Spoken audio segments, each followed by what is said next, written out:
Hello student, welcome to History and Political Science of Standard 9. Let us continue the Political Science Lesson 1 Part 4th, Post-World War Political Development. In the previous lecture, we have seen that creation of military organization, that is NATO, North Atlantic Treaty Organization, was a military organization under the dominance of America, and the Warsaw Pact was a military organization under the command of the Soviet Union. Then we have seen the bipolarization. The world was divided into two superpower blocks, and because of that the tension was mounting in the world. So now let us continue. Let us do this. The Cuban Missile Crisis 1962 was an important event in the Cold War period. Find out more about this event. So my dear student, you get more information about it. Let us continue further. Do you know the Communist Revolution took place in 1917 in Russia and the Soviet Union came into being. In a short while, the Soviet Union came up as a superpower in the international politics. But there were extreme differences between America and the Soviet Union. For example, the USA was a democratic state advocating capitalism, while the Soviet Union advocated socialism and a one-party authoritarian system. Both the superpower wanted to expand their own dominance in the world. America wanted to spread capitalism, while the Soviet Union wanted to spread socialism. In this way, both the superpower wanted to spread their ideologies in the world. Both the countries started making efforts to pull smaller countries into their respective blocs in order to increase their hegemony. So they wanted to increase their power, their authority in the world, and their strength. Therefore, they started pulling out smaller countries towards their bloc. As a result, Europe was ideologically divided. So Western European countries joined the bloc led by America, while Eastern European countries joined the bloc led by Soviet Union. This superpower espoused the policy of expanding military and economic help to the countries in their respective blocs. So those smaller countries who joined their bloc, they started helping them, the military help as well as economic help, in order to keep them in their blocks. Because of this, so many different things started taking place. So first thing was the arm race.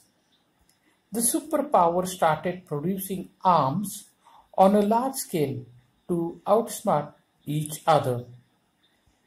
There started a rivalry to make more and more destructive weapons and to acquire the technology required for the same.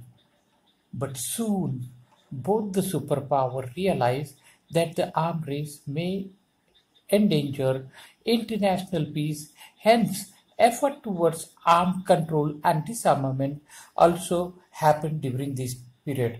So first thing was to increase the arms and create a destructive weapons by using the science and technology, and create more and more arms, so that one tried to always be greater than the other nation.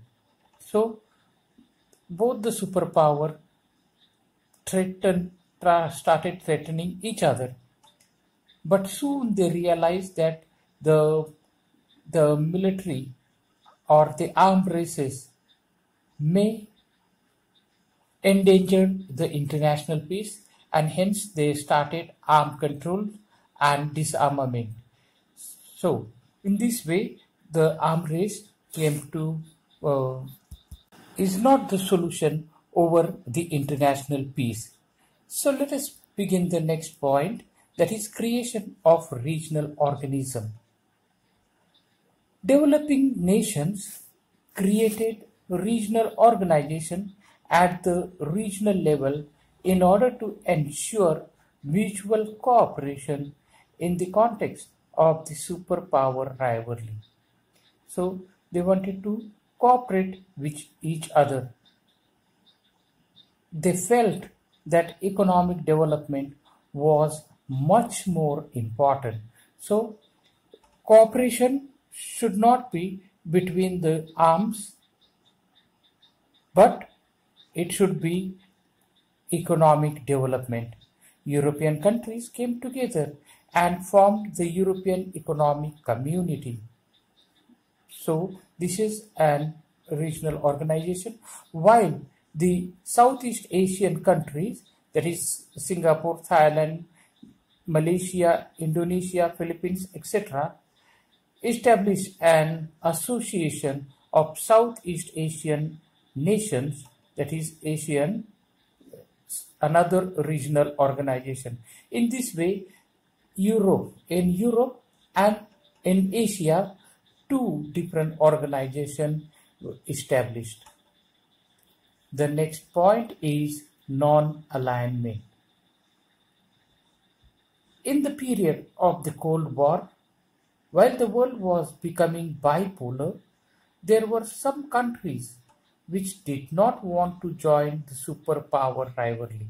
So the countries which had got the independence after the World War II, those countries did not want to join the superpower blocs, and their main aim was to improve the condition of the country and to make more and more development, to start the industrialization in their country and develop their country. This was their main intention, and therefore they didn't want to join either any bloc, that is the superpower. Such nations decided to stay out of the Cold War rivalry. So they didn't wanted any blocs to join, that is either America or Russia. Their policy is known as non-alignment. Non-alignment was an important movement during the Cold War. So non-alignment policy was there, that not to join the superpower blocs, to remain aloof, to remain away and develop our nation.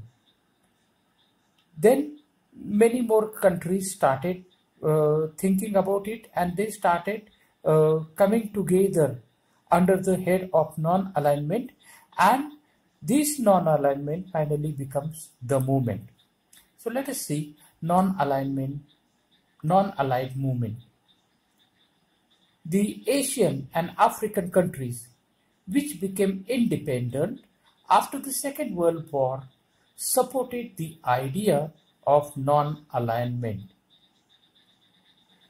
This movement started from 1961 under the leadership of India's Prime Minister Pandit Jawaharlal Nehru, President of Yugoslavia Marshal Tito, President of Egypt Gamal Abdel Nasser, President of Indonesia Dr.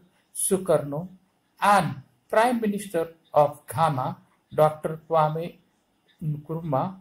So these were the great leaders who came together and formed non-aligned movement. They did not join superpower America or Russia. They remained away, and their only target was to develop their nation, improvise the economic condition of their nation. In this way, non-aligned movement was encouraged by these great leaders, and many small countries started joining them. So we have completed this part.